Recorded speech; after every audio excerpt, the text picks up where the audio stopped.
What's up, everyone? Welcome back to Wednesday Night Mythic Conversations. Really excited for tonight's conversation because this is a secret that I've been holding in for a whole year. The release of the Figura Obscura Ghost of Jacob Marley figure. If you know me, or even if you've just heard me buzzing over the last weekend, you know that this is one that I was personally super excited for. I bugged Eric to do a Ghost of Jacob Marley figure for quite some time. I was delighted when, late last year, he said, you know what, I'm excited for that. That's a project that I think we should do. So that was exciting. Exciting is a word that you hear tossed around a lot when it comes to Figura Obscura weekend. This is something that's really unique, I think, in the action figure community, and one of the pieces of the Figura Obscura drop experience is tonight. For the last couple drops we've done on the Wednesday after the drop, I've had a very special guest on my show. Eric Treadaway has joined me to talk about the release. So we're doing that again tonight. Without further ado, let me bring him up. Eric, welcome Hello. to Mythic Conversations. Thank you for joining me again. My pleasure. It is this is always a fun one doing this. It's one of the, like I just was saying in the intro, this is kind of part of the drop weekend now, the drop experience. And I had seen Dorklear, who's another person that has a big part of this experience these days. I saw him make a post where he acknowledged that there's really nothing like this in the action figure community. This experience that goes with Figura Obscura, from the teaser on the Friday to the reveal on the Saturday where we dropped the figure. I even saw someone say that, it's become a tradition now where, this person and their daughter, they see what the drop is, they grab a coffee, they watch Bill's review, they decide how many they need, like everything that goes around it. And it's not done yet. Now that they're arriving in people's hands, we get super excited to see what all the figure fans and photographers are going to do with them. Right into tonight, it's really such a cool thing to be a part of this entire experience. It's like, there's no way that I can undersell it at this point, I think. Yeah, absolutely. I mean, it's everything and more that we had hoped to achieve, back when we, just sitting around the table having a random conversation, and the Krampus idea came up. And then, as that kind of grew and expanded, then the surprise drop aspect came, into the conversation. Mm-hmm. And, that we did that one, and it just, completely killed, over the top of any expectations that we had. And then now, though, it has kind of, like you said, there's almost like, it's almost like a holiday with traditions that surround the drop. And what I love about this is, I've talked about this before, is, if generally you buy a toy, a figure, you bring it home, you open it up, you pose it, play with it a little bit, put it up on the shelf, and it's kind of a limited experience to that. And we always really like the idea of trying to find ways to expand that experience. And it's so much of what, like, the Legions brands have done with, all of the customizing and the third party makers. And, it's grown into something so much more than just a toy purchase. And Obscura has its own set of elements that do the same thing. You just before the figure's even in hand, like you said, you got Bill's review, you got the teaser, you got George and Chris doing the Saturday show, and then us following it up here. That's just then the other shows. I saw the Legion's Lounge guys. I watched their follow up, and so like the whole community starts getting involved, and it's cool because it is like it's a little mini event. It is. So it's exciting on our end too, just to be involved in all of it, and it just just makes it a lot of fun for everybody. Yeah, it's exciting just to follow, even the reaction to that first photo. I mean, because we talk a lot about the teaser. So the teaser that we post on the Friday, which this time was intentionally not as obscure. We were a little more on the nose with kind of revealing and teasing what this was going to be. A lot of people guessed it. That's fun to watch, but I know that I love when we post that first photo, because the first one's the one that hits the heaviest. It's their first actual reveal. It's the one that's always got both an image itself, and this image here is the one that we chose of all of the amazing shots that Trevor did for this particular figure. This was my personal favorite. We post this along with the turns, and just seeing the amount of people that interact with that post, whether it's on Instagram, whether it's on Facebook, that is super exciting. And then it just extends all day. There's multiple, live shows. The last two drops, both Red Death and this one, I've gotten on the Saturday live show with, Jonathan, Ryan, and Eric. And it's fun to get on that because everyone is so excited about it. This time, Trevor and Bill were on as well. Curtis was on. So to get on and just everyone's excited, everyone's got that energy. It really is something that's really unique and really special. I'm not surprised by it, but we always talk about, it's kind of like, at Christmas time, being able to, see Santa's gifts get distributed and how wonderful it is to be a part of that. There's very much a sense of that with Figura Obscura, whether it's a holiday one or not. Yeah, no doubt about it. And then even with the holiday ones, we include the little extra gift in there, so that even takes it to the next level. You bring this picture up, and certainly seeing Trevor's photos, because they're reveals for us too. So when Trevor sent me the one of him floating with the open mouth head and stuff, I've been raving about that picture of Atlas and the bear, since G-Con, and then the fact that he followed it up with this, a month later. I did that's another print poster, just piece of art. I don't know. He amazes me over and over again. So it's fun. The one thing about this photo is when Trevor shared it to me, I can't get this out of my head now. When Trevor shared this to me, he sent it and I replied that I was blown away and I loved it.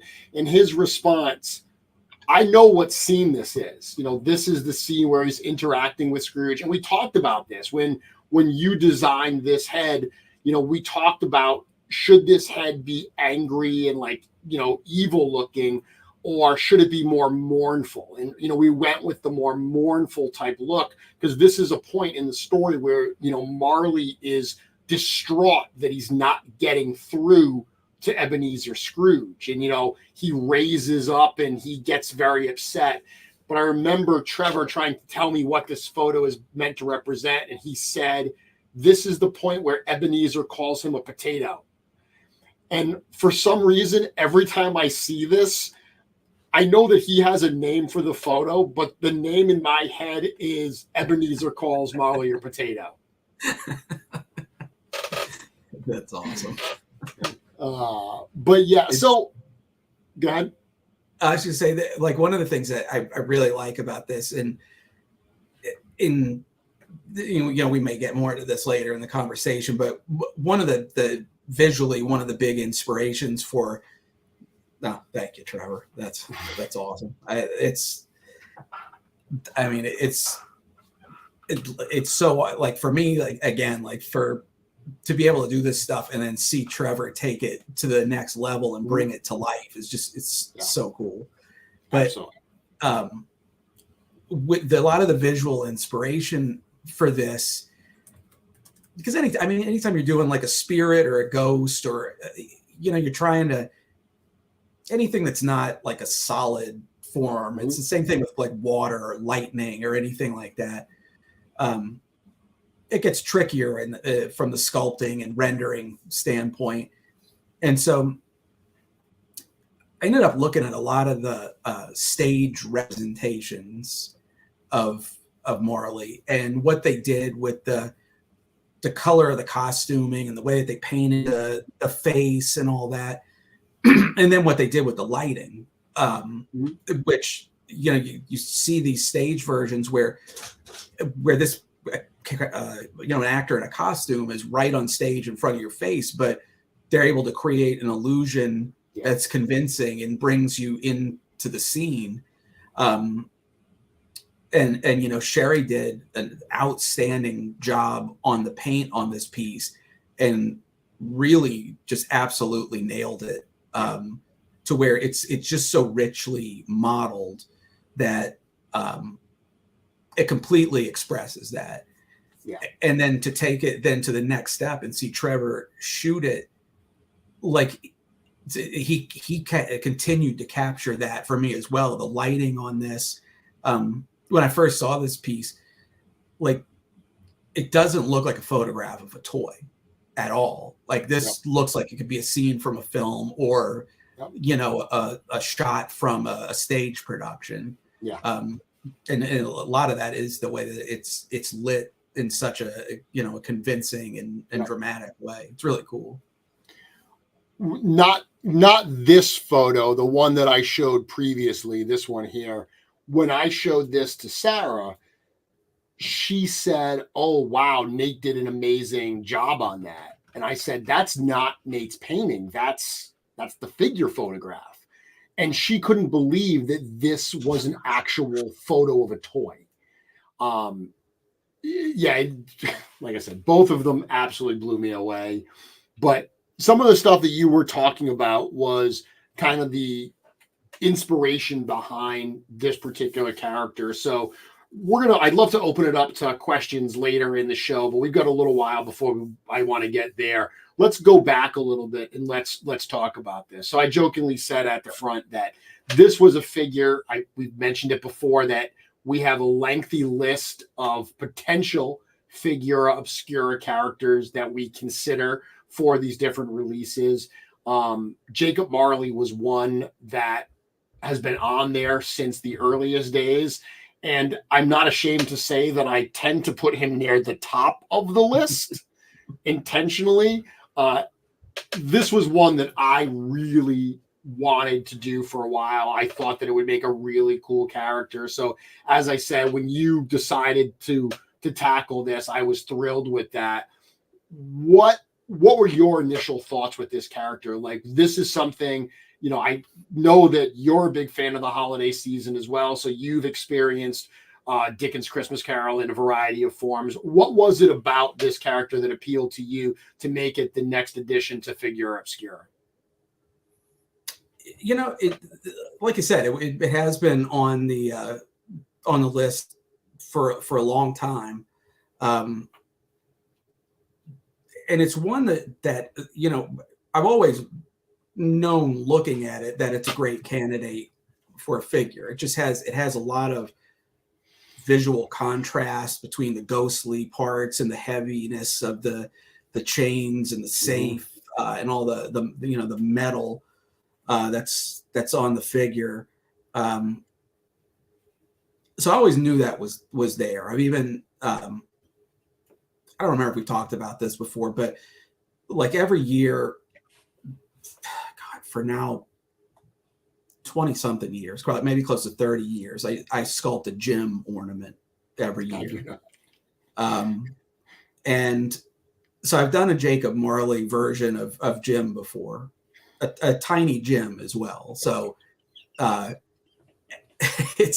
that's made its way into the fact that it's called Tiny Jim. That was actually Laura, my wife, suggested that, and that's still to this day one of my favorite ones. I don't know, it's this great little ornament. But I've done a Jim version of Jacob Marley, and even I do my own ornaments every year. They're like little creatures and stuff. And I did something, akin to a Marley, where it was chains and like a ghost, and even that kind of representation of a ghost even found its way into Hagnon early in the line. And so here, like I knew it was going to be good, and this is the case of like with a lot of these things on the list. There was just like a certain point where like I just could see it, where especially the head, like the look of the head really like clicked all of a sudden. And then as soon as it always takes just one thing like that's like, kind of the project's waiting for. And once that happened, then it was just go, and then again, I mean, like the he's a ghost, the thing, the tie around his head, the chains, all the the accessories, and it just it just it almost seems like a no-brainer in some ways, just because it has all the elements of a great action figure. So yeah, and I can remember an internal conversation that we had with George early on when we were talking about the Ghost of Jacob Marley, and George had questioned, he's like, why Jacob Marley? He's not even the main character in the story. And before I went on a big rant about how everything in Christmas Carol is dependent on him, one of the things you had mentioned, which is I totally agree with, is he's the most visually recognizable character in that story. While everyone knows Ebenezer Scrooge and Tiny Tim and the Ghost of Christmas, that image of Marley dragging the chains and the ledgers and cash boxes, and like that is such a powerful image that has been used well beyond A Christmas Carol. I think at the time we mentioned the Haunted Mansion, the ghosts of the Haunted Mansion in Disney, they borrow a lot from, Jacob Marley in that depiction. So really that kind of imagery is something that, as you said, you just knew right up front was going to make a cool action figure. Yeah. I mean, I would, at least for me personally, I would argue that the most iconic image of this of that story in general, or at least if I were to just like take one little piece of imagery to encapsulate the story, or just create an icon or an avatar for the story or whatever, it's that door knocker. Yeah. Yep. Like it's a haunting image, and it says everything you need to know of what's going to come in that story. And just it's really the first haunting in the story. So I mean, and of course, a wonderful piece to put on on the front of the package. And of course, Nate does it. And the packaging he did here is just it's amazing, next level. And it's funny because I can remember talking about this packaging where the last few, Figura characters, the package has the character on it. The toy, Monkey King, you actually see Monkey on it. You see Sun Wukong, and even Red Death, you see Red Death there. And this was a very deliberate decision not to actually put like the depiction of the Ghost of Jacob Marley, because this just happened to be such, like, we would be leaving something on the table if that door knocker wasn't the cover of this painting here. So the fact that he did that, and the fact that part of the sculptural elements that are included with the figure actually are those door knockers, it just made for, I agree with you, such an iconic image from the story that it absolutely had to be the front of the package. Well, this wasn't this, because this is what I always pictured as the front thing. But isn't this what you had said your one stipulation on the package was, that Nate had to put this on the front? I think I might have said that at one point. Because this is, it's perfect. With these projects, we've talked about it before, like with the packaging element of it. For me, sometimes I have a more specific idea of where it's going to go. Sometimes, just we end up letting Nate run with it, and he does his research, and as we all call it, goes down the rabbit hole. Which is easy to do with these things. Yep. And this one was even just more hands off for me than usual, because as far as I was concerned, you were the only person that Nate needed to talk to on this, because you have a resident expert on hand. Yeah, that's you go to the expert. And it was fun, and I hope to have Nate on to a future episode to maybe talk about this. But it was a fun project to work on, because even at one point he was putting like Tiny Tim and Bob Cratchit on, and we pulled them off because we said, like, look, while they are in the first chapter of A Christmas Carol, we really wanted to focus on Marley, Scrooge, their interaction. So we really wanted the packaging to be just that first chapter, or the terminology of A Christmas Carol is stave one. And I actually have the book here, the little mini comic that it comes with just is that first chapter. So the scenes that are depicted in that chapter are what made their way onto the box. So it was fun to work with Nate and talk to him about the different pieces that made sense to be on that actual package, including, all the fun ghosts that are all over the box. Yeah. That was, for me, that was even fun, because there was a point I didn't even know it was happening. Yeah. And then, I'm pretty sure I saw the George ghost first, and then, it's fun, just like everybody else that's getting it now, to go through the box and find the images of everybody. And there we go. So this is one of the pages from the comic, but it takes, one of the things that we do with this is Nate does all of this in Photoshop. So when he hands over the layered Photoshop file, for something like the mini comic that we did for Red Death, and also for this one, we can take those elements and use them a little bit differently, wrapped in with the text. So we took the ghosts from all over the outside of the package, and we put together this shot here. And while some of these spirits are just spirits that he illustrated, others here obviously bear the likeness of certain members of the studio. And that all started because he painted a character that I thought looked like Sherry. And I said, is that meant to be Sherry? And he said, no, but it could be.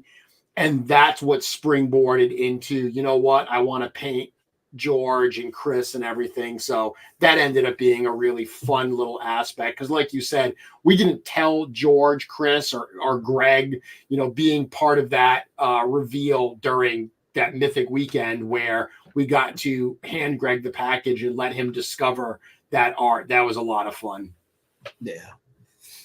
Yeah, it's and yeah, I mean it's just like a just something else that just makes this a special piece, and Yeah.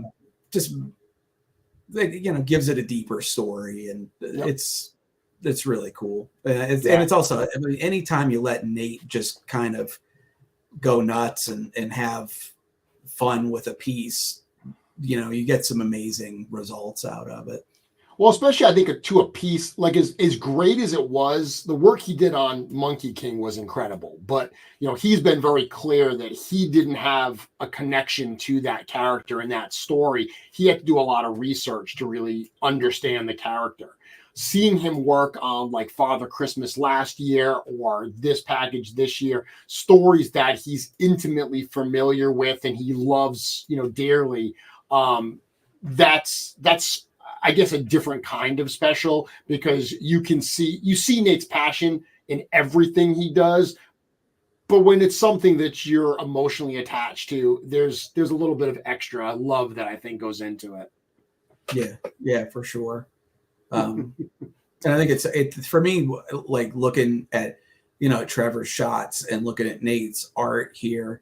I really love, and it wasn't really planned this way, but I love the way that the kind of 1-2 release of Red Death and Jacob Marley have contrasted each other visually, because it just the red and black of Red Death was just so perfect to the story and the mood set in the story, and then to switch over to these ghostly blues and blue greens and stuff. Mm-hmm. It's such a cool and like misty presentation here. So it's just a great couple months of Obscura releases there. I don't know. I felt like the whole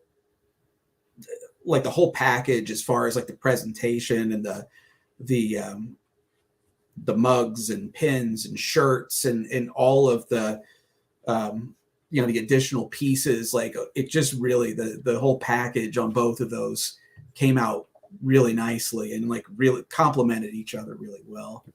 Yeah, I got this shot here that this shows kind of some of the other swag that was created for this release, based off of that artwork. We've got, going left to right, we've got the greeting cards that were created. So this is the third year in a row that we've pretended to be Hallmark and made literally an insane amount of holiday cards. But this is the Jacob Marley holiday card. We've got those metal mugs that we introduced with Red Death. We've got one that comes here. We've got the pin, the mini comic that comes with every single figure. And then in the center, that's the t-shirt from Retro Rags Limited. Those are actually still available right now at Retro Rags. And actually, as we talk about available, before we continue, one thing we should actually mention, I believe they mentioned it on the afternoon show. The first run that we had planned for the Ghost of Jacob Marley did sell out over the weekend.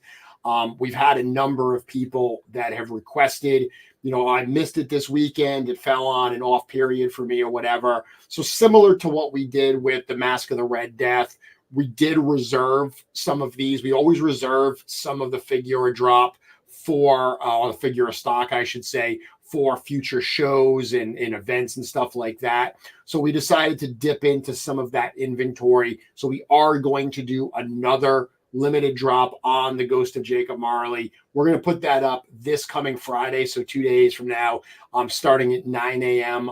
Eastern on Friday. So it's not crazy limited where it's going to sell out in minutes. There are a couple of them there for sure. But for anyone that missed the Jacob Marley figure last week, or is seeing everybody getting theirs now and has some regret at having skipped them, you will have another chance this weekend. However, it's the last chance to get them for a while, because after this drop, we're not doing it again. We will also have we only have a few mugs and pins left. So we're going to put up a few all-ins along with the individual figures. Yeah, it's nice to, for whatever reason, somebody might have missed it here. Second chances. It's cool that we're able to do that. It is the season of giving, so we are giving them another chance to buy toys, and that's really what is most important this time of year. Well, yeah, I mean, we don't want to see anybody walk away disappointed or no. So you mentioned being able to see the face. I have this photo that hasn't been shared previously. So this is actually a shot of the sculptural render of the head that you had sent me during the design process as we were, you were going through this and we were talking about it.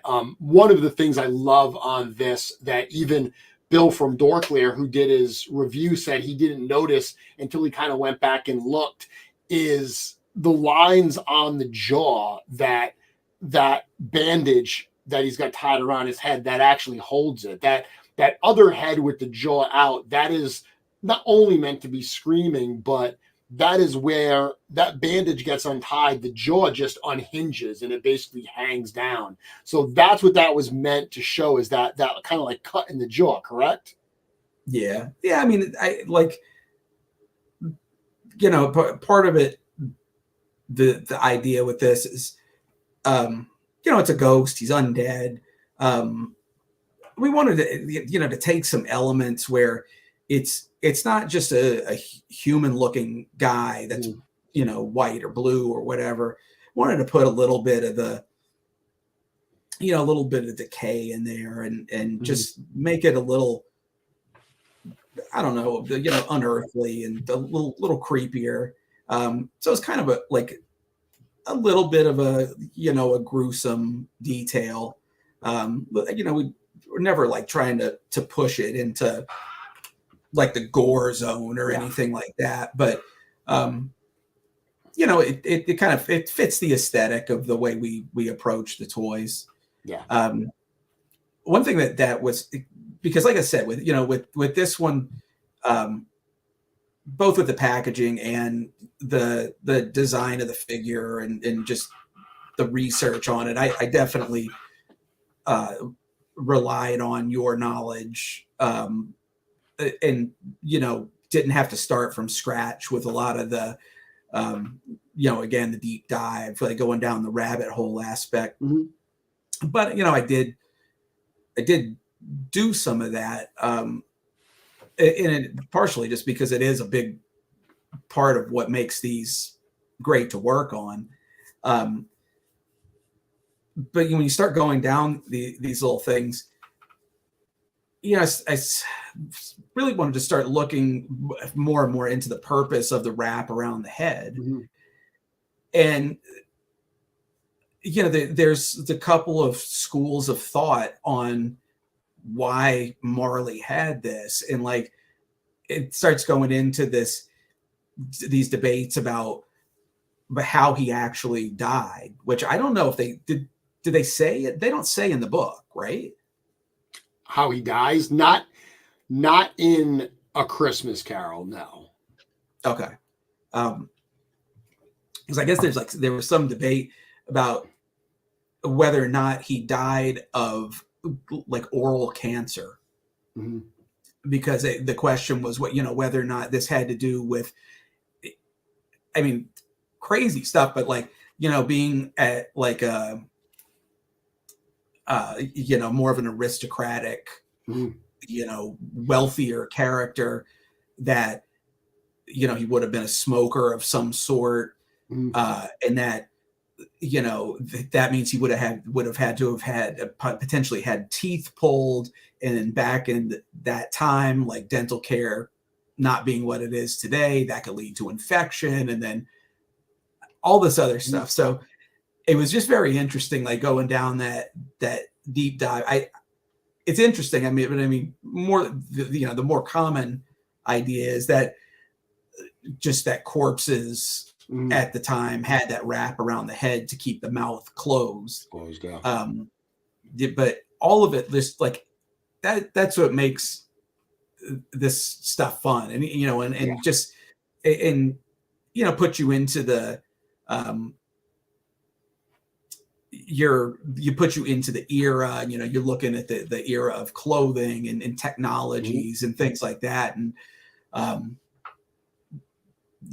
don't know. I just want to, like, just the little, that one thing that you see on his head all the time, that you see him pull it off, and then the mouth drop. But I don't know. I've never put that much thought into why it it's there. Yeah. Well, it's interesting. It's interesting too, because one of the things that I've always loved about these characters, and I've mentioned before that there's a theater company here in Rhode Island called Trinity Rep that I go every single year at Christmas time. They do a presentation of Christmas Carol, and I go every single year. I the Saturday after Thanksgiving is always when I go. I've gone this year. It was one of the best I've ever seen. But one of the great things is at Trinity, they reinterpret the story every single year. So there are some years that it's very traditional. There are some years that it's wildly different take on it. But one of the things they always do is they reimagine the ghosts. So that's one of the delights of going to see the show, is how are they going to present Marley? How are they going to present the Ghosts of Christmas? But even beyond that, throughout lots of different interpretations of this, movies, stage plays, whatever, there are different ways to interpret these ghosts, even to a point. Jacob Marley is traditionally shown wearing glasses. It actually mentions glasses, and we discussed whether we should put glasses on him or not, and we decided not to have glasses on him for just aesthetic reasons. But that's one of the things that I think is exciting about this figure as well. As recognizable as he is, there's so much room to play around in there and to get creative and do your own things with it. Right. Well, that's, again, we've kind of touched on this on a few other of these Obscura discussions. It's the whole concept of being creative with it and taking some liberties and making it our own, but being respectful to the source material. And we're not doing like a twisted version of it or whatever. It's it's trying to do things that don't necessarily, where we don't betray anything that was intrinsic to the story or the character. And so, that's why, you're going to look at this and you're going to know it's Jacob Marley as soon as you see it. It's not going to be, you're not going to get a big, a surprise like that, where you don't even know what it is when you see it. So this is another render that you sent early on, and this shows some of the other aspects of the design. I love the fact, I remember when you first showed me this, one of the first things I saw were those boots. And those boots were something that, Legion's fans had asked for forever. As a customizer, I immediately saw the value in those. Now, we've actually seen these boots already in the line in Kern Ray, and it was delightful to present Kern at PowerCon in the Ox Crew wave, because immediately everyone was like, "Oh my goodness, we've wanted those boots forever in Mythic. It's amazing that they debuted it in Cosmic." And we were kind of in the back laughing to ourselves, and we were like, "Well, not really." So those boots were actually made for Marley. And it's a great, I love this story because it shows the synergy between the three brands that we have now. The fact that these boots were created for Figura Obscura, fans saw them first in a Cosmic Legion reveal, and they are an element that people have wanted in Mythic for so long. I think just tells how the library of parts can just work together so seamlessly now. Absolutely. And that's, we mentioned at G-Con with the Rising Suns wave, how much this year in particular we've, we're investing into the building up of the parts library, and that building up of the parts library it potentially pays off threefold at this point. Mm-hmm. You look at this character, there's pieces that were introduced in the Alithia wave. There's pieces that were introduced in the Poxus wave. I mean, interestingly enough here, you're getting Poxus's neck and hands before you get Poxus. Yep. So there's, it's the, all the timelines are just overlapping on everything. So yeah, I mean, it is, those boots were a cool addition to the line. We first did that mid calf cut with Novian and the Cosmic Grave Knight wave. Did these more pirate-esque boots on this figure, and it really got us thinking and excited for what we could do with modularity on the lower legs. And in Rising Suns, we were able to share really more of where that's going. Because it's just so much more variation that every time we just like the chest plates, every time we add like a little piece of figure building system, it's just, there's more potential to mix it up, and more potential for the makers out there to do new printed parts. So yeah, just another little cool aspect of this guy. For sure. The coat is another new piece on this that's getting a lot of attention. And it's funny. We actually teased that coat unintentionally quite a few months ago. There was actually a photo, and for the life of me, I can't even remember what the heck the photo was of, but we posted a photo of something, and in the background in Sherry's office was Marley's coat. And it wasn't painted. It was. It wasn't painted, and it was just kind of in the corner. And a couple people pointed out, look at that coat there. It looks like they're making a Highwayman. So people thought that that's what we were doing, a more bandit style character. And it was just a little corner of the image. And it's one of those things that it's bound to happen. There's always so much stuff bouncing around, but our news cycle is so rapid that it gets posted, people comment on it, and then it just completely goes away. And then 6 months later, it gets revealed as this is what it is. And I don't know that I've ever even seen anyone mention with the reveal of Marley that, oh yeah, remember 6 months ago? I remember, because I remember people seeing the comments and looking at the photo and saying, you got to be kidding me. I didn't even notice it in the background of the photo. So people think sometimes we drop that stuff in there intentionally. Sometimes we do. Sometimes it's a mistake. Yeah, we are prone to those as well. So yes. So this shot here also shows the cash boxes, the ledgers, the keys, the safe, the fact that, as part of what he's dragging around, the book talks about, the chains being attached to all these instruments of his mortal profession of, being a, money lender and all these things he would have used. So even that, it's like a lot of just cool accessory type things, diorama almost type things. We've got a lot of attention with that, with the clock that appeared in the Red Death figure that Trevor used in that first shot we looked at.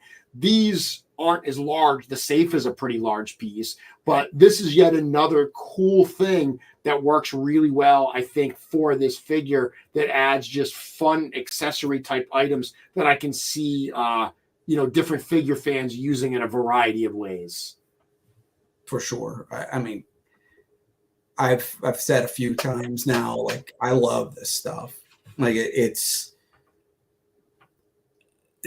there's just something to me about the the non-weapon accessories, Mhm. because we're so focused on the weapons, just in action figures. But I've always been such a fan of lines like the Palisades Muppets line, or when we got to work on Nightmare Before Christmas for NECA years and years ago. All the accessories they're diorama style accessories. They're props. And you may find yourself sculpting the strangest things. I mean, the fact that we did a grandfather clock, like Mhm. I don't know that I would have ever predicted that I would have made an action, a grandfather clock for action figures. But and here we are with ledger boxes, keys, a safe. But it's I don't know. It's really cool though. It's for sure. It just brings and it's more storytelling, which is so much of what we try to do with the figure, the package. Now we're putting the little mini books in with these, and it sets the scene, it tells the story.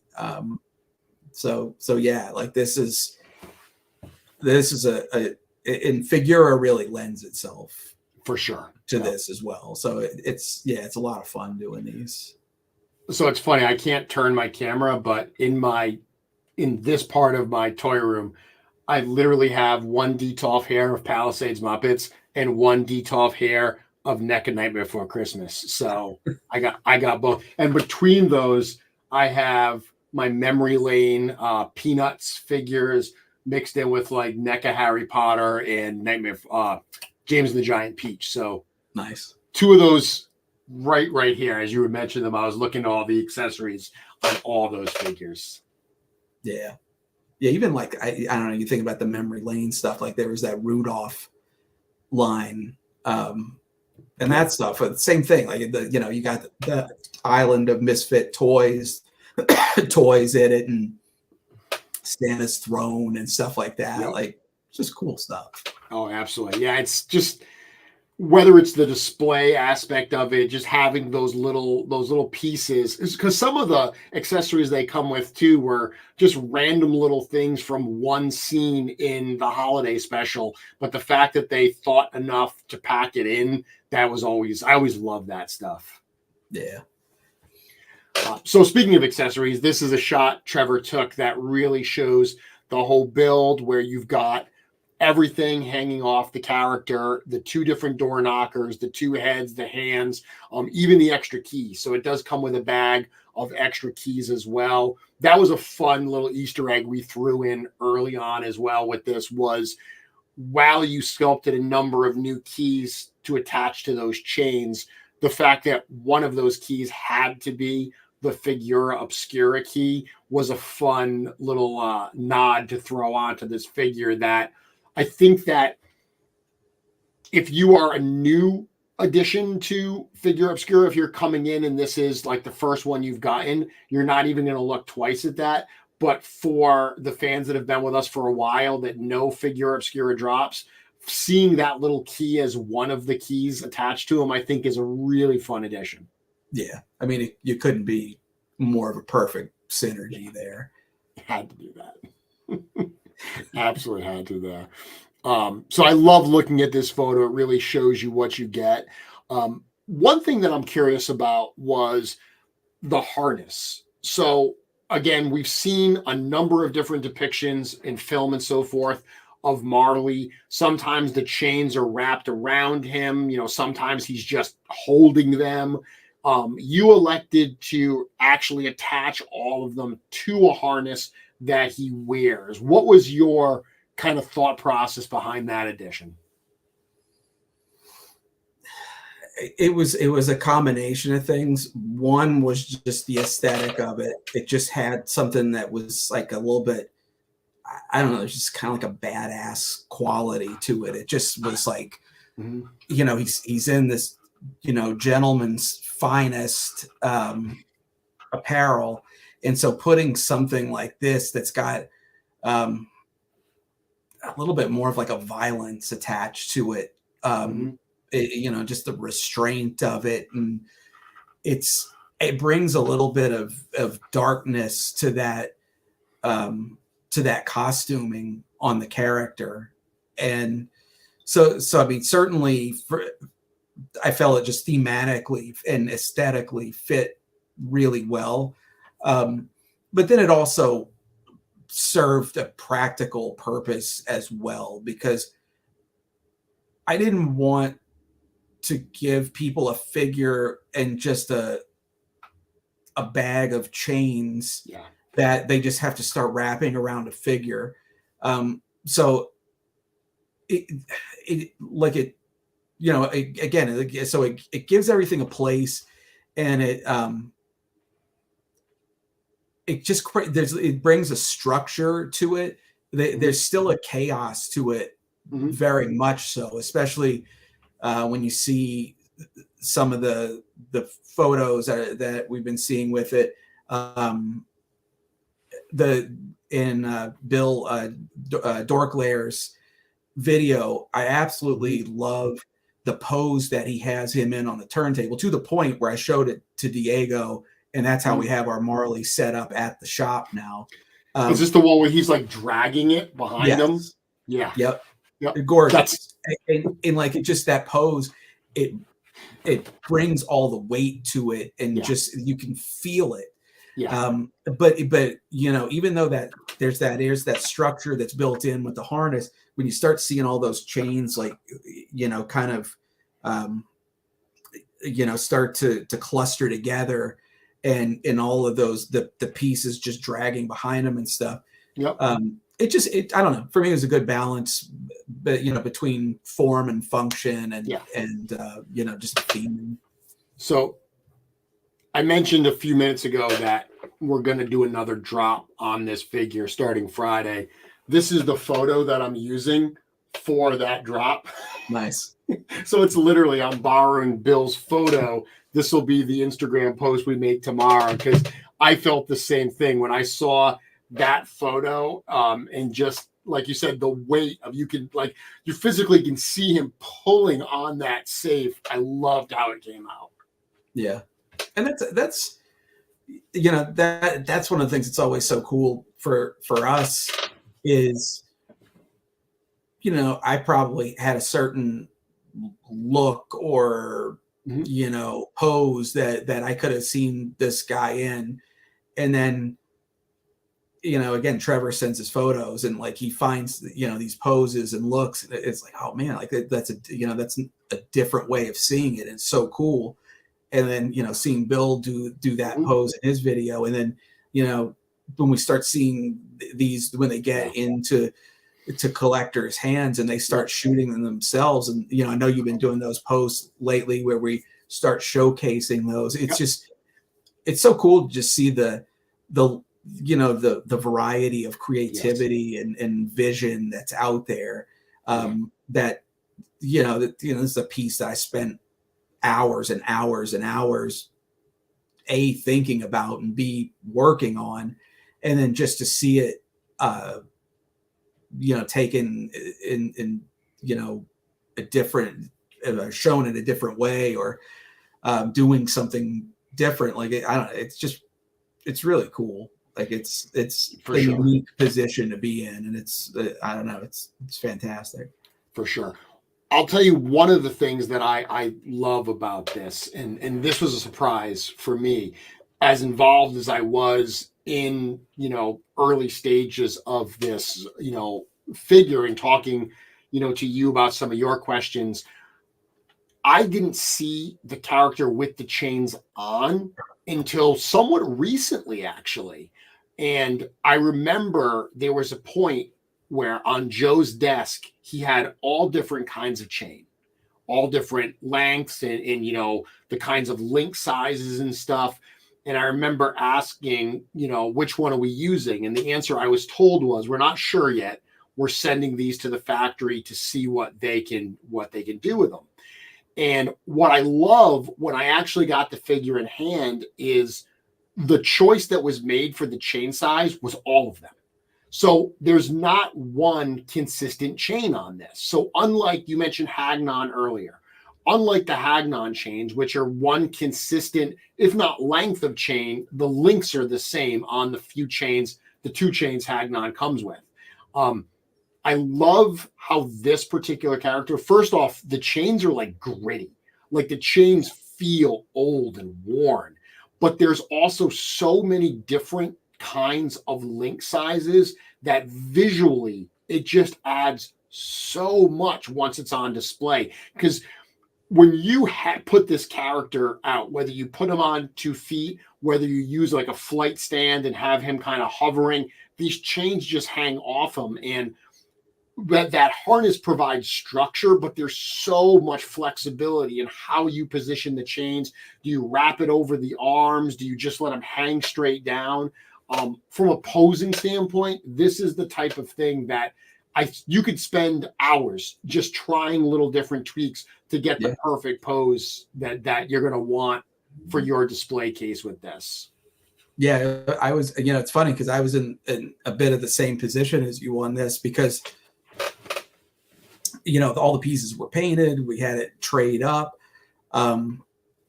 And, Joe and I had a discussion about it. He started bringing out chains. And he's like, well, which one do you want me to use? And I told him use all of them.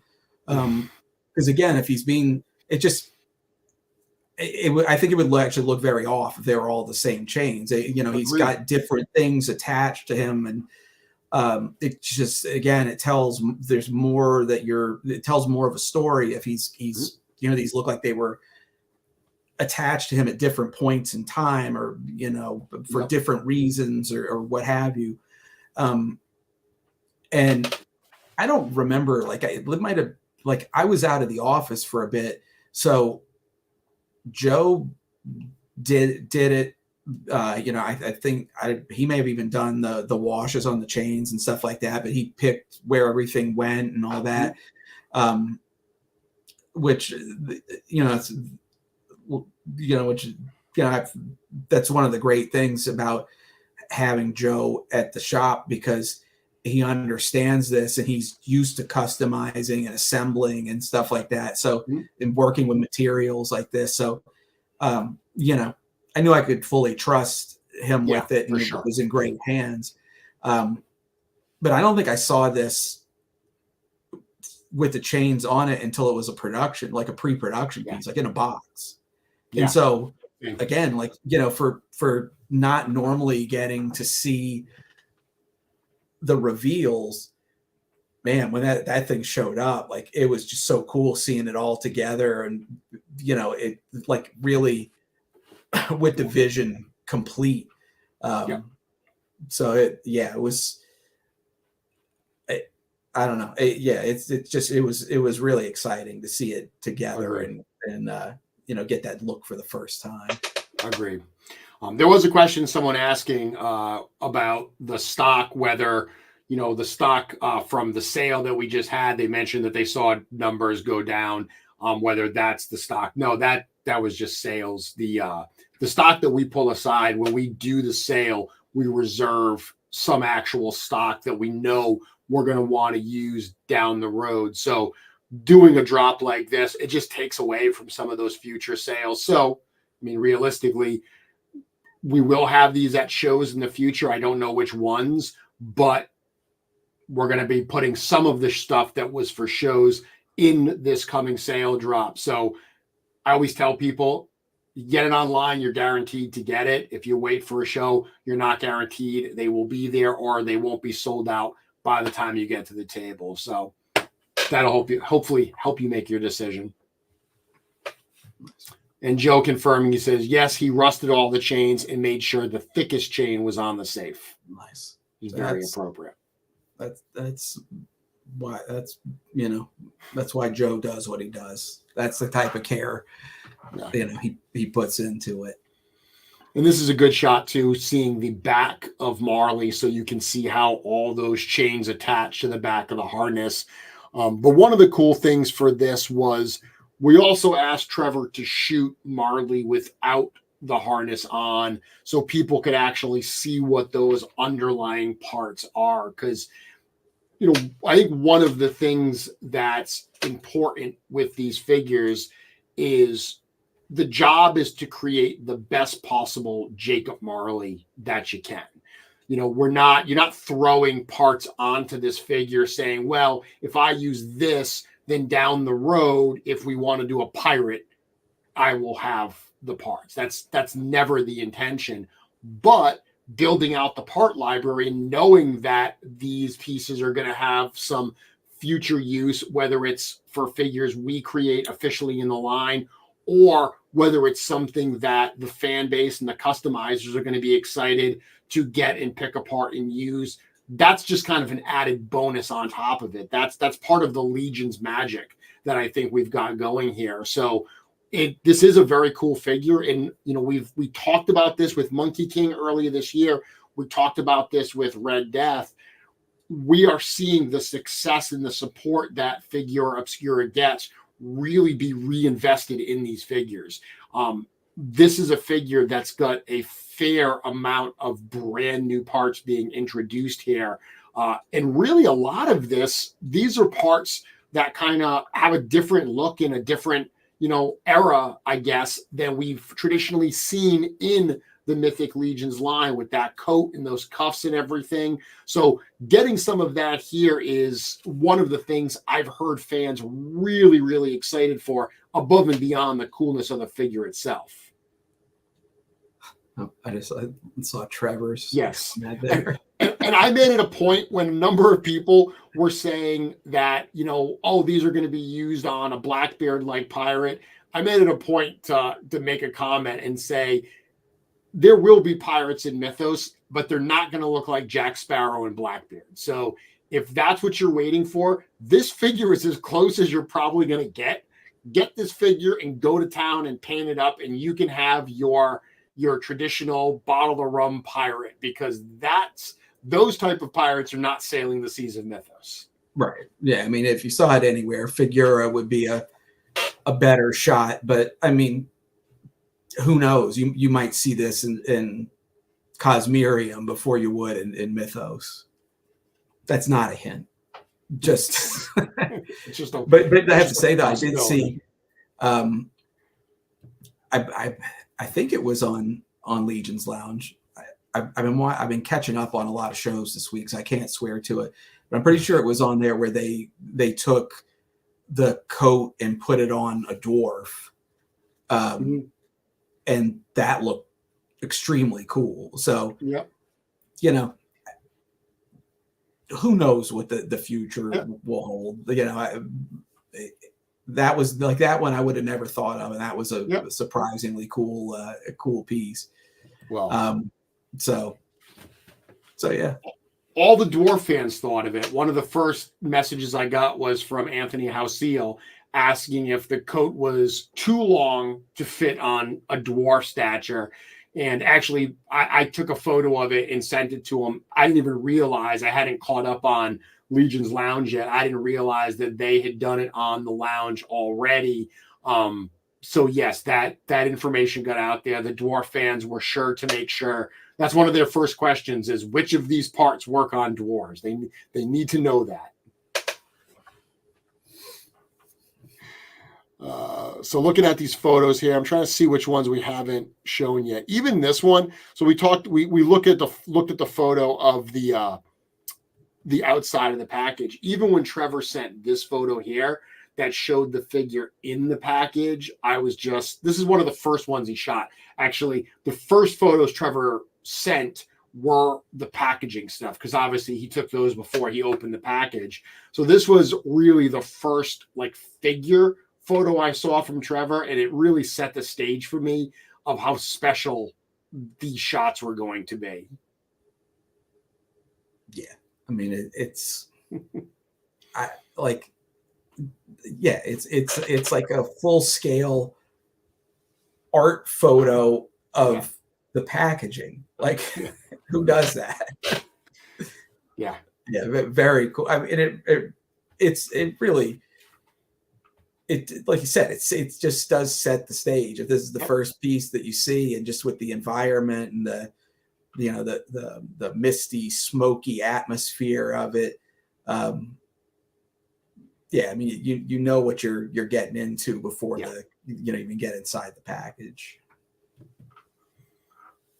Looking at some of his other photos here, this is another one. I know Dorclair has pointed this one out a number of times with him kind of, pointing and, gesturing to the clock. I imagine him, my time here is almost done, where he's, pointing at Scrooge.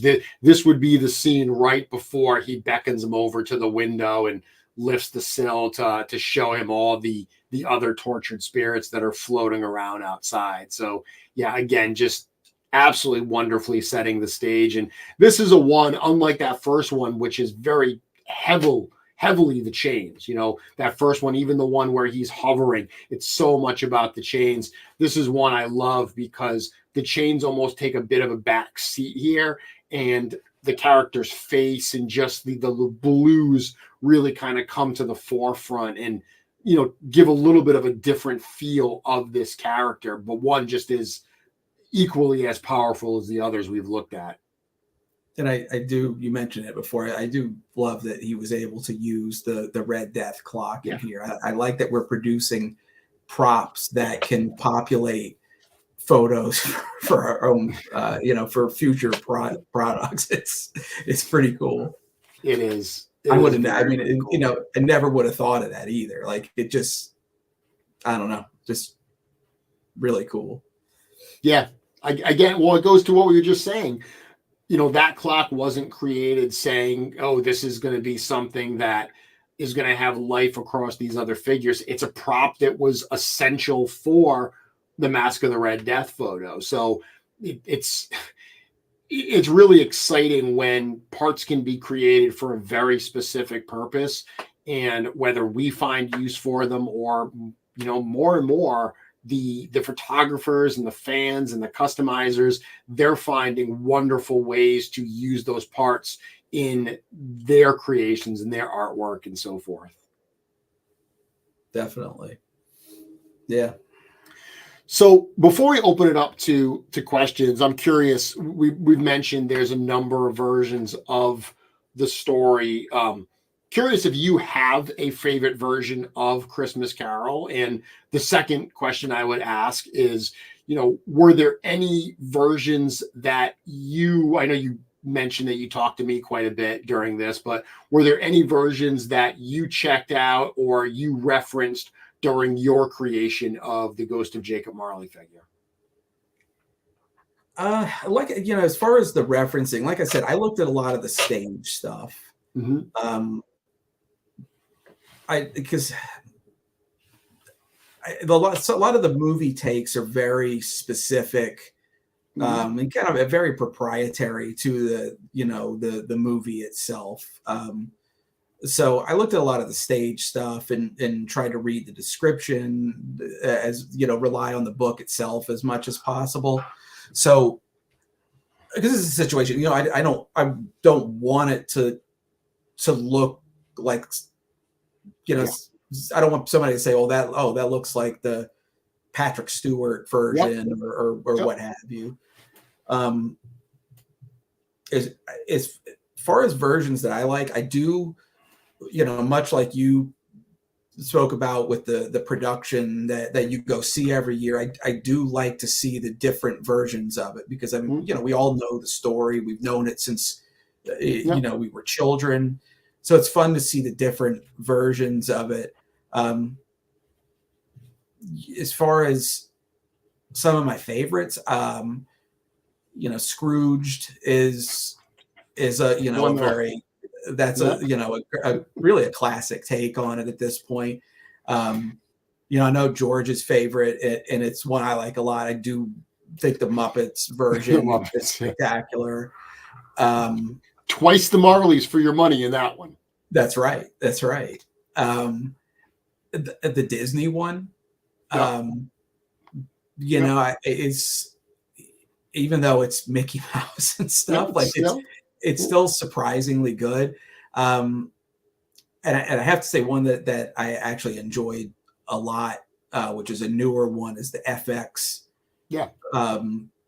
one that with Guy Pearce in it. And that was a great example of, I like where they they took a lot of liberty with it, Yep. and made it really into a horror movie very much version of it. Yeah. But it was cool though. I liked the aesthetic of it, and I like that there were certain things that they added more backstory to and more explanation to, that, you know, it's definitely taken some major liberties, but it was, you know, it's fun to see that kind of stuff as well. Especially when it is a story that you know so well. To see, you know, an attempt at an explanation of, you know, why, you know, like where Marley's been, you know, before he came back and things like that. So yeah, those are I'd say some of the ones that just popped to the top of my head. Yeah, the FX one is really cool because, again, there's been so many different takes on it, and the article that we added to the website that we do for every Figura Obscura, there's a section of that where it talks about, you know, the many ghosts of Marley, and it references a number of the ones that you just mentioned, you know, because it has been used. This story has been used as the setup for so many other, you know, movies, television shows. It blew me away when I started, because I know a lot of them, but it blew me away even when I was looking into them, and I saw just like the sitcoms that have used the general setup for A Christmas Carol as the basis of one of their holiday episodes. It was like pretty much every popular sitcom of the last like 30 years has used that as a setup. Along with, you know, you mentioned Bill Murray's Scrooge. That's a super popular one. I've seen people in the chat tonight talk about Spirited that came out like last year with Will Ferrell and Ryan Reynolds. That's another popular one. But to have a story and, you know, have those comedic versions of it. The FX one has no comedy in it. It's not light and, you know, jolly at all. It is very much a ghost story. So it is very interesting to see those other versions. The one you mentioned from FX, they definitely give Marley more of a role in the overall story. And actually, I would be remiss if I didn't share this. I love the character of Jacob Marley. Every single holiday season, I reread Charles Dickens' A Christmas Carol, but I also reread this book. This is my favorite, you know, interpretation of the story. This is a book called Jacob T. Marley by William Bennett. This is a story that inside of this story is A Christmas Carol. So this really tells the story of Christmas Carol from Jacob Marley's perspective. So you get the period before Christmas Carol and how he meets Scrooge. You get everything that happens in Christmas Carol, and then you get what happens after Christmas Carol. And it's, a lot of people compare it to like Wicked, how Wicked added additional layers of depth to The Wizard of Oz. This does the same thing for Christmas Carol. If anything, it made me appreciate the actual story of Christmas Carol even more and look at it from a different perspective. So this is one that I cannot recommend highly enough. I remember I recommended it to Steve Bisciotti, who's another huge fan of Dickens' Christmas Carol, a few years ago, and he tore through it immediately. And he messaged me like as soon as he was done, and he just said how much he loved it, how wonderful it was. So highly recommended. Nice. So I think with that, we got a little bit of time left. Let's turn it over to the audience here. We'll be happy to answer some questions. If you have any questions about this particular figure, the drop of Ghost of Jacob Marley, if you have questions about Figura Obscura in general, we're not going to tell you what's coming next. That question is off the table, but hit us up here and we will be happy to answer what we can. Yeah, Stephen reiterating, I read this from Jeremy's recommendation and he loved it. Matthew Fox, who's in the chat tonight. Matthew's actually, earlier I said, posted something saying that he's actually new to the Legion's lines and it looked like Jacob Marley might be his first figure. So welcome to Mythic Conversations and to the line. Happy to have you support it. And he just said, I just read that book again for the 10th time. Yeah, I read it every year, and I'm not ashamed to admit I tend to cry every single year when I read it. It gives me that much feels. So Mr. Allen is asking, what was the hardest part of this figure to create from a design point of view?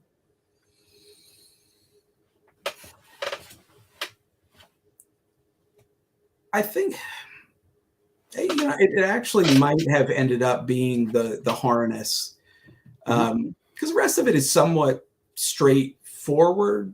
But that, because again, until I saw that piece come back, I never saw it with the chains on it and everything attached, and so there was a lot of pre-visualizing and trying to figure things out in digital space. So much of the power of those chains is the weight that they carry and the way that they drape off of the figure. And, that's not something that I had access to. Yeah. So it was really a lot of just trying to visualize it as much as possible. And then, I've really taken a little bit of a gamble that it was going to work in a way that, was meaningful and correct. And luckily it came together, but I do think that harness and just the chain integration with the figure was the toughest part of it. Okay. Got a question here from Joe saying, will there be retailer exclusive versions of Marley and Monkey King? That's certainly one thing we've done with past figures. It's something we'd love to continue doing. So as long as there's an idea and there's a logical new version, or not logical, but there's a cool new version for us to do, that's something we'll certainly consider. So keep your eyes open in the new year. Talking about different versions, Trevor says The Man Who Invented Christmas is pretty good too, even if many liberties were taken. Someone was just asking me about that show. Dan Stevens stars as Charles Dickens. That is a good one. Albert saying, will Marley be at DCon? While we do not reveal in advance what will be at shows, largely because I have no idea what's going to be on the table when you get there. There will be a couple Marleys that are out at DCon, but I literally say a couple. There are very few going out there, so no guarantee what's going to be there when you get to the table. Curtis has a question for you. He says, what were your thoughts on how the factory executed the transition from the translucent parts to the painted parts? So the feet of Marley are translucent. The lower part of the coat, that was a decision that was made kind of to replicate that scene in, or that line in the book where it talks about Marley kind of fading in and out of visibility as Scrooge's belief in him kind of wavers. Am I seeing the spirit? Is it a potato? So what do you think? How did that transition work? Were you happy with that? Very. I mentioned that Diego set that figure up at the office, in the pose that Bill did. And it was really the first time I think I've seen it just like all together and out and, lit well.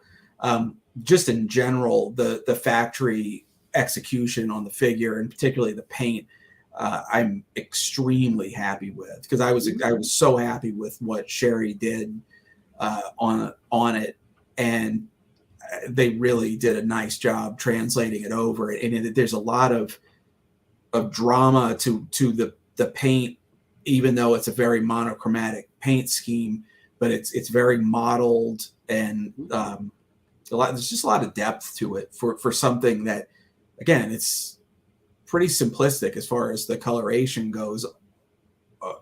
That's on it compared to some of the color schemes we do, but very happy with it. Question here from Moku. And he says, which Figura Obscura is your favorite so far? I'm going to assume this question's for you because clearly everyone knows which one my favorite is so far. We're looking at it. Are you able to pick a favorite of the ones we've done so far? No. I mean, up until a point, I would have thought for sure it's Sun Wukong. That's what I would have expected. That's what I would have expected. And he's certainly up there.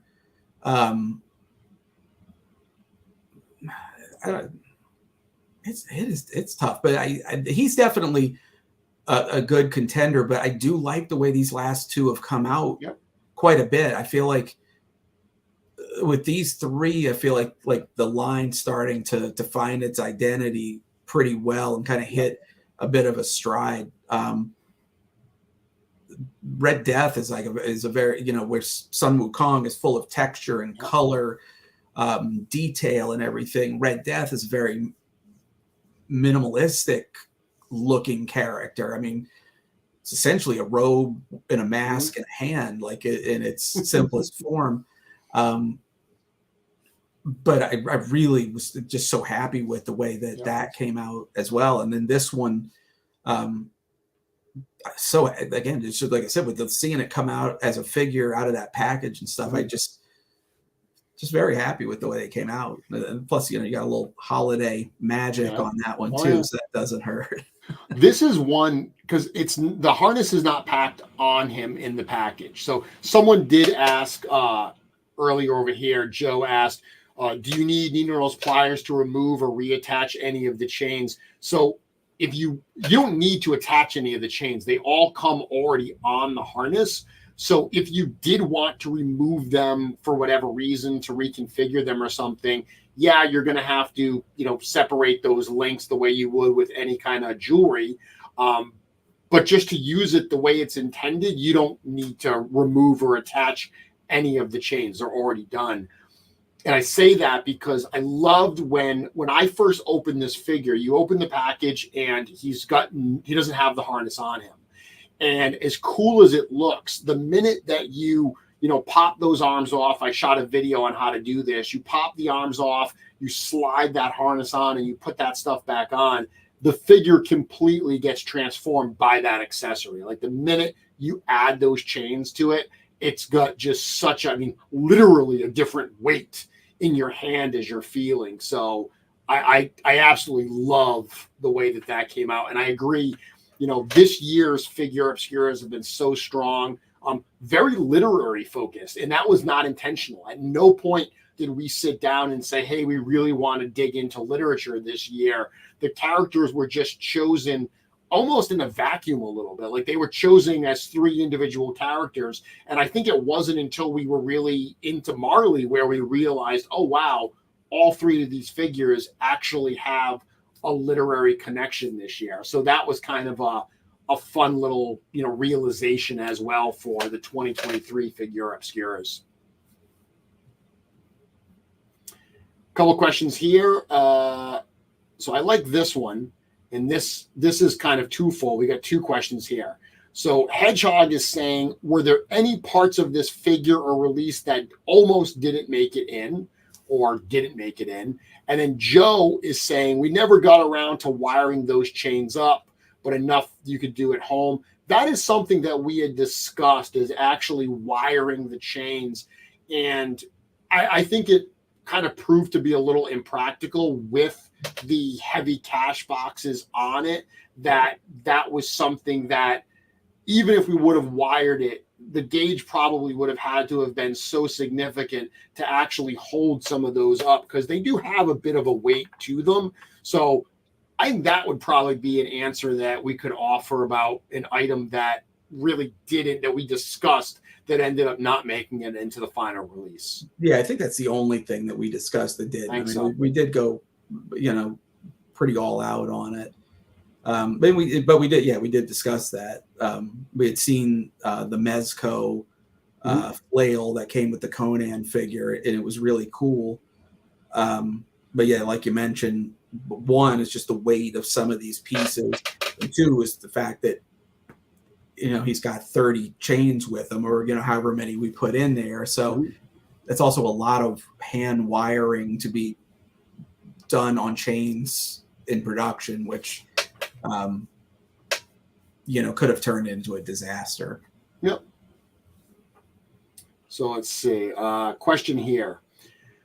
With tooling being so expensive, can you go into the thought process of creating new tooling for parts that have a limited use? I noticed this becoming more of a trend in the lines. So I guess they're basically commenting on our reckless abandon for adding new tooling lately. Yeah, there's another question on there that I'll just tie into this as well. It says, is the level of complexity seen in Wukong and Marley the new standard for the line, or are there some more heavy or reuse heavy figures coming in future releases? Which these two go together well. We've said many times that the support that you guys have been showing us with the line has allowed us to do more and more new tooling. That's just a fact, and that's something that we're really grateful for, because it allows us to bring these characters to fruition in a way that we're not cutting corners, or we're not having to step back and take out something that we wanted to put into the figure.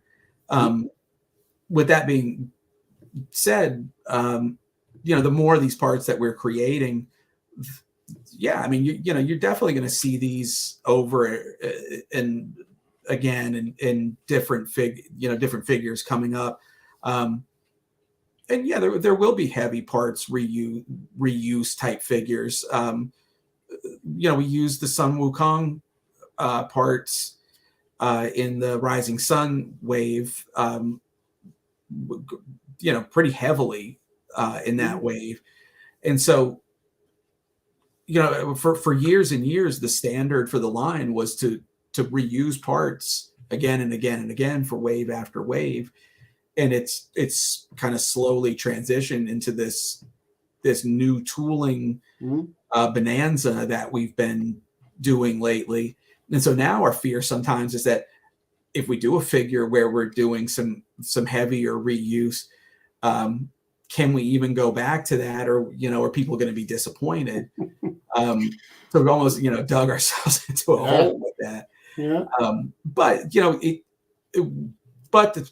again, like the purpose is to build up a library of parts to where there's so many parts that when parts do get reused, it becomes so natural and seamless that it's not going to feel like a reuse. Sure. I mean, let's be honest. There are parts that we forget we have, like all the time. Like the Valiant Knight that debuted at Legion's Con, the loin on Valiant Knight has only ever been used on Vorthog, and it was one of those parts that's really cool. But we were just like, wow, we haven't actually used that again. So much new stuff comes out that there is stuff that it just falls under the radar, and at times, for sure. Yeah, I mean, I would say it's a good problem to have. It is. I will also say this, and I've been trying to think about how I should say this without giving anything away. There are parts that have been introduced, like, for instance, in Figura Obscura, that are clearly never going to be used again. They're clearly only for that figure. And lately we've been finding ways to like sneak them into things that may be coming down the road. So even some of these parts that seem to be a little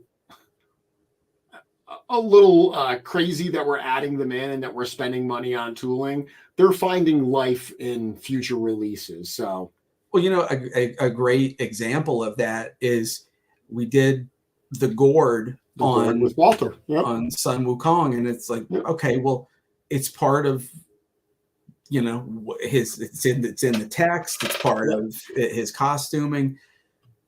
But what the heck, we're gonna go ahead and do a gourd, and then sure enough, it made perfect sense to put it with the Waltor figure, and then there you go, gourd number 2. So here's a good question. We've been using a lot more soft goods in the figures lately. It's noticeable that on this particular figure, there's actually no soft goods. And he has an element with that coat that could have lent itself to being soft goods. I know the answer to this, but did we ever consider making the coat soft goods? For half a second.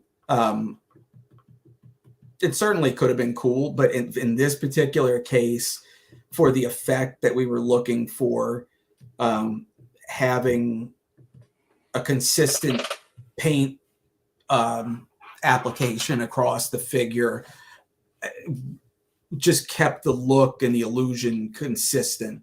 If we would have done switch to a fabric here, it just would have broken the look. Yeah. So yeah, I mean, that's a simple answer. Absolutely. Okay, let's see. Dorklair saying, as a pop and swapper, I love seeing reuse because it gives my favorite pots a shot at new colors. That is something that we actually do discuss. There will be times where we will be adding a part to a figure and there's a couple different color options that we could use for that part. And we will routinely say, well, this color would look cool, but we've done that part in that color before. So let's go with this other one that doesn't have it. I feel like making sure the character we're creating is the best they can be is always number one. But if it's a choice between two colors and either are going to look awesome and one of them we've never done, we do tend to lean towards that just to build out the variety in that library. Yep. Awesome. So, Eric, with that, we are at 9:00. Had a wonderful conversation talking about this figure. As I said earlier, for those who may have missed out on the Ghost of Jacob Marley, we are doing an encore presentation. Marley is coming back to haunt you all once again this coming Friday, starting at 9 a.m. Eastern. Of course, this is going to be exclusively at storehorseman.com. Let me bring that up. Someone asked earlier if, we'll do a retailer version. That remains to be seen. That remains to be announced. This particular version, this look of Marley, just like we've done for all the figuras, that first version is exclusive to Store Horseman. So if you do want to pick that up, if you missed out on that first sale, or if you maybe even got yours in hand and you said, goodness, this is the coolest thing ever, I need 12 more, you can go to storehorseman.com this Friday and you can do that. Eric, anything else that you want to leave everybody with before we call it an evening? Just, thank you for all the support, all the positivity. Still, coming off the high of Legion's Con at this point. So it's fun to see the names and, now know the faces of some people that I hadn't met in person before the show. And, just again, the positivity of that went on at the show. I feel like it's just infectious and like it's kind of, I feel like it's, sticks with us after we leave the show for quite a while. So, thank you everybody for that. And, whatever you celebrate, have a happy holiday season, and we'll see you soon. Absolutely. I mean, on that note of Legion's Con, we opened up the hotel rooms just over a week ago, I believe it was, and we've already got more reservations at the hotel for next year than we had this year. So we're a year out. Absolutely incredible. I mean, the room block for the Friday and Saturday, there's 350 rooms in the hotel. They gave us 325 of those rooms on the Friday and Saturday, and there's only a handful left on those 2 days. So if you thought this year was incredible with the amount of people, if you were there, you're like, this is incredible, but it's weird that there's a wedding party here. Well, we're doing our best next year to make it to have no room for wedding parties. Nice. Only Legionnaires in that hotel next year, so we don't have to deal with that awkward situation of people in ball gowns mixing up with all the Cabal t-shirts. Thank you to everyone, as Eric said, as he echoed. Thank you to everyone for the support this weekend, for all the positivity. For those who are getting them in hand, we cannot wait to see what you do with those. Everybody else, I will be back here next week for another Mythic conversation. Eric, hang out for a few minutes. I'm going to play my happy outro music, and then we'll call it a night. Awesome. Night, everyone. Good night.